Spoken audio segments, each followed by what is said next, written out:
Okay, so let's start with you then. So Sedna, infinite supply, you are supplied for today and all of your tomorrows, and we've got 11th house coming in. So this is saying that, not to put aside worries and concerns that you may not have enough, or that you won't have what you require to do what you need to do. So obviously this is a relationship reading, so it's connected to your relationship, or it could be to do with an external factor which is going to affect the relationship, like your career or where you live, or perhaps a relocation, something like that. Sedna can sometimes be indicative of a relocation to a water body, probably the ocean, may be very beneficial for you, because the energies of the waters will soothe you, and also to help you from an emotional point of view, from a spiritual point of view. So that does sometimes come in with this card. So investigate that if it's appropriate for you, but it can also be that you may just need to visit a water body, particularly the ocean, if you can, because it's going to help you. But, she's saying that you just have to tap in to the abundant stream of the universe. We are all born abundant. The universe is abundant, and you have to just tap into that. And you do that by receiving and giving in equal measure. So you have to be able to receive as well as give. So a lot of people are stuck in giving mode, and they feel guilty or ashamed, or some sort of negative emotion attached to receiving. You have to let go of that.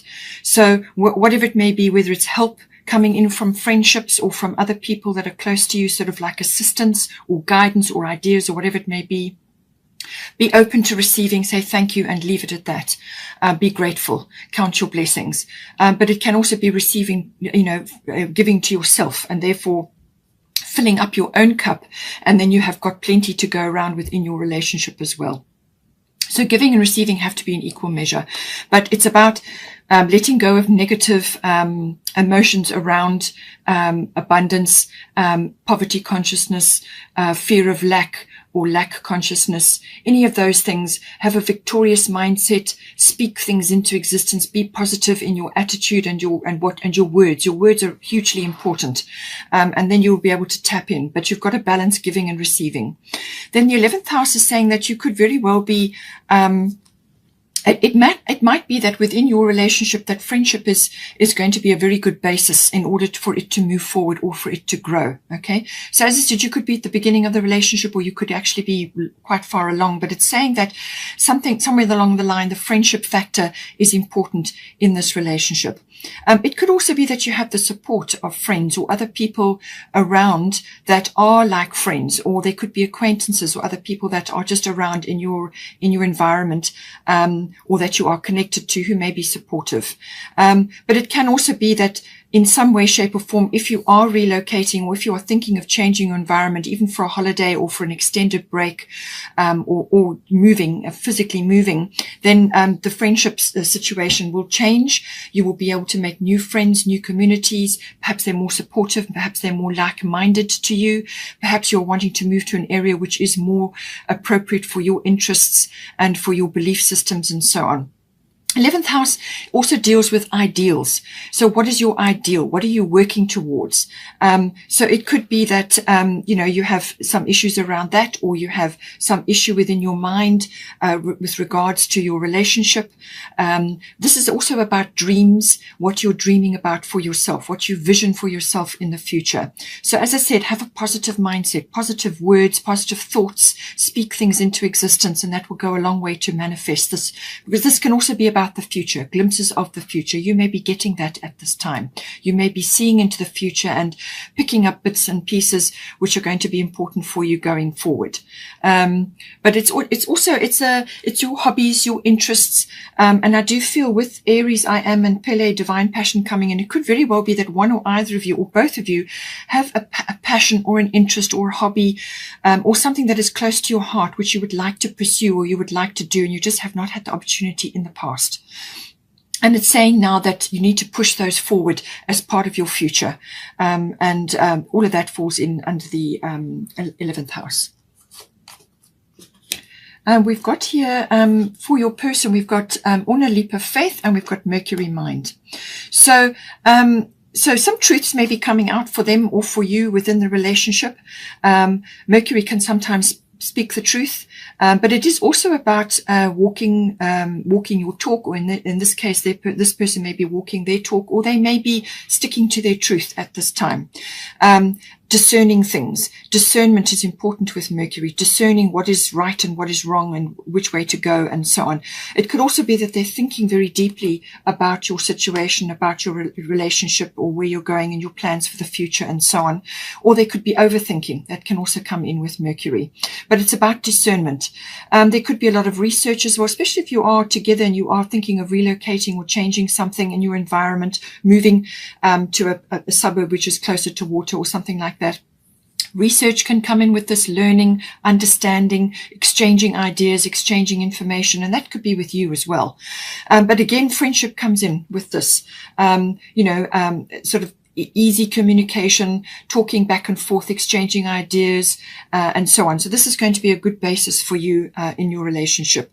But it can also be some sort of short journey, or taking a trip by car, some sort of trip with a map, possibly. That could all be coming in.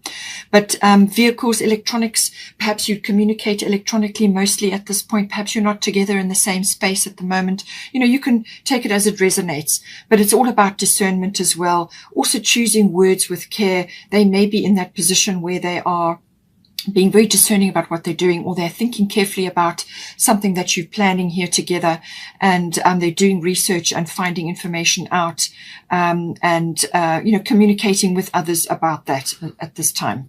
Now, with leap of faith, Orna, take a risk and put your heart's true desire into action. So true desire, heart's desire, divine passion, all of these things are coming up. So it's about going after what is important to them. And in this case, it may be the relationship, or some aspect of the relationship, or some future which you are envisioning together. And it's saying that a leap of faith is required here. Having this urge to move forward into something and not to be fearful about it. So take a risk and put your heart's true desire into action. So they may be very well doing this in their own life if you're not physically together at this time, or in the same, in a full-on relationship. It could also be that they are thinking about taking a risk with you at this time, and what are the risks? What is the situation? But ultimately, it comes to a leap of faith. So they may be approaching you with some sort of proposal, something that needs to be verbalized, and that is going to involve a leap of faith. So take it as it resonates for you. Now we have got here Pele, divine passion, and we've got Aries, I am.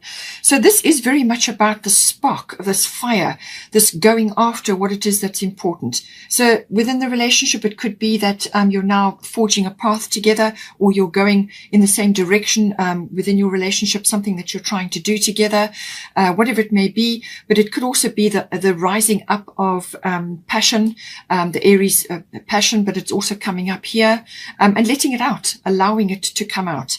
But it could also be that there's some impatience here, or there's a quick temper coming in, or rushing, trying to rush for things, and that sometimes can work against you. So with the Aries energy and in your relationship, whatever it is that you're trying to do, work steadily towards what it is, that the outcome that you want. Work steadily towards it, but keep moving forward, because this is quite fast-paced energy. But it needs to be reined. It needs to have strong control, and measured action. That's basically what it is, to be the most effective. But it is a very honest energy. It's cards on the table. There's no nonsense with Aries. Okay, no nonsense at all. Straightforward. And with the Mercury, as I said, ruling your person, a few truths may come out as well. But it is also about going after what is the most important for you, for each of you within your hearts.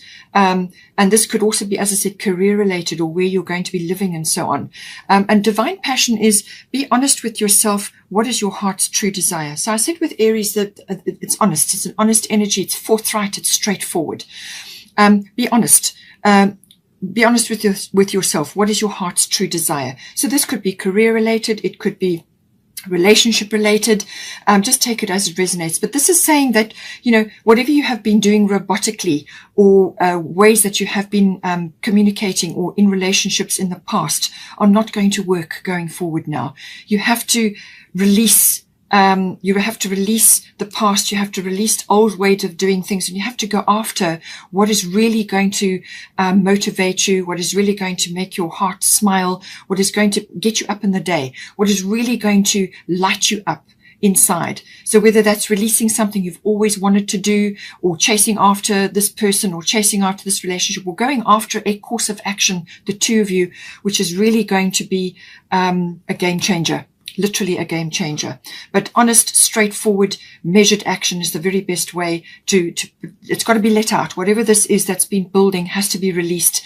And you're going to feel a lot better once you've allowed this inner passion to come out. And then you can move forward at speed.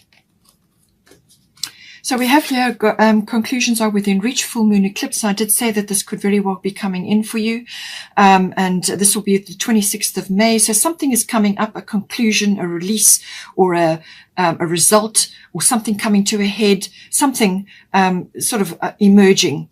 And it could have been something that has been sort of bubbling away in the background, and now it comes out. So if you've been in a rut, or if you've been in a situation which just hasn't suited you, or something hasn't worked, or you've just felt that uncomfortable, this is going to push you out of that very quickly. And you may feel a bit uncomfortable, you may feel a bit out of your comfort zone initially, but ultimately it's for your greater good, it's for your growth and your expansion and your ultimate happiness. And you're not going to do that if you're stuck somewhere and you're not growing, you know. So this is going to push the issue forward for you, and you will have to deal with it. We have also got Hathor receptivity coming in. So this is a lot of yellow and orange energy here. So the yellow is all about confidence. It's your solar plexus chakra, confidence, and your ability to move forward, your will. It's how you're going to move forward, what you're aiming for. And Hathor was saying receptivity, allow yourself to receive. This would increase your intuition, energy, and ability to give to others. So I did say that being able to manifest abundance. Now, abundance can be in many different things. It can be financial. It can be within love. It can be within happiness. It can be material things. It can be a way forward, a path forward. Whatever is abundant for you, whatever is termed as abundant for you, being able to receive is hugely important. You need to be able to receive. You need to be able to give to yourself to fill up your own cup, but you also have to be able to receive from others, whether it's love or information or a reward or monetary assistance or whatever the situation may be. It could even just be support, emotional support or guidance or ideas and so on. So receptivity, very, very important to be in this mode. It's a feminine quality, but we all have masculine and feminine in both of us. So we have to be able to balance. Again, it's about balance, masculine and feminine. And receptive is listening to your intuition and being able to receive with gratitude. Okay. And without guilt, without fear, without any kind of negative reaction. And this will help to balance your energies. It will raise your intuition because you'll be listening. You'll be listening to your inner self and the energy and ability to give to others. Because when your cup is full, then you can give to others. It's a natural situation. But if your cup is empty, then you're going to eventually deplete yourself, and then it will be a resentful thing giving to others. Or you're going to be very protective and beat off others that are trying to give you something, or you just will close yourself off to receiving, and then you won't manifest the abundance that you require. So North Node, this can, as I said, also be to do with aspects of the relationship or personally, which take it as it resonates. But this is about being in purpose. This is about something is connected to this relationship, whether it's the two of you working on it together, or whether something is going to come in for one or either of you. But it's saying that your life's purpose is in the balance here now. You need to let go of the past in order to move forward. And this could very well be a big door slamming on the past and a new one opening up into the future. Some big door that opens up for you. It's the yes card. It's the green light. It also has right place, right time energy about it. And it's here for you now. And this is something very important. It can also be, this person may be part of your soul tribe. They could be a soulmate or some deep connection, for a deep bond that you have with them, and they are part of your life purpose. So take it as it resonates, but certainly this could be an epiphany or a turning point for you, really huge. And with the full moon eclipse coming in, I feel you're going to be shifted in some way. Some sort of direction change is coming in, and it obviously is either within the relationship or it's going to affect one or other of you, and that is going to affect how things move forward. But certainly this is it's a very beneficial card. It's also the return of positive karma from past lives. So positive things coming back to you now, things that are going to help and guide you. But it's a big yes. It's a big door swinging open for you. You may have been knocking on that door for quite some time. But it's also, as I said, being open to receive. So it looks like it's connected to receiving, whether it's guidance or monetary help or love or support or whatever it may be, something coming in, but you have to be open to receive it, and that's going to open doors for you as well. We've also got bottom of the moonology was luck is on your side, new moon in Sagittarius. So the new moon will be on the 10th of June. It is in Gemini, but this is the energy of Sagittarius coming in. And it's the bow and arrow, so this is focused intention. So luck is on your side. It's saying that you've got this behind you, and certainly with the North Node life's purpose, that is definitely going to be the case. Positive karma coming back to you. New moon is always a fresh start, a clean slate, it's something that is to do with your potential and your dreams. And as I said, with the 11th house, that's very much the case coming in, your dreams, what you're working towards. So luck is something, some big push is going to come in. And as I said, it may be a little bit uncomfortable until you see the path, or it could really, you could really end up with something wonderful falling in your lap or something manifesting for you at this time. We've also got Cordelia, go outside. You have been indoors too long. Go outside and get some fresh air. So this is can be literally go outside and get some fresh air. Bring fresh energies into your life, into your home. Bring flowers into your home. Get outside, do gardening, whatever it may be. Go outside and do exercise, or spend time near the ocean, or in the, in amongst your flowers, or if you've got a balcony garden, then do that. Do whatever you can to get into nature. It can also be regarding the relationship where some fresh air or a fresh approach needs to be brought in. And certainly with new moon in Sagittarius, that could be the case. So something could occur, and then now now's the opportunity to bring this fresh energy in. Be active about it. Be proactive about it. Open those doors to the fresh air, to the fresh energy coming in. And this could also be a receiving thing, receiving this fresh energy into your relationship. Going to be very beneficial for you at this time.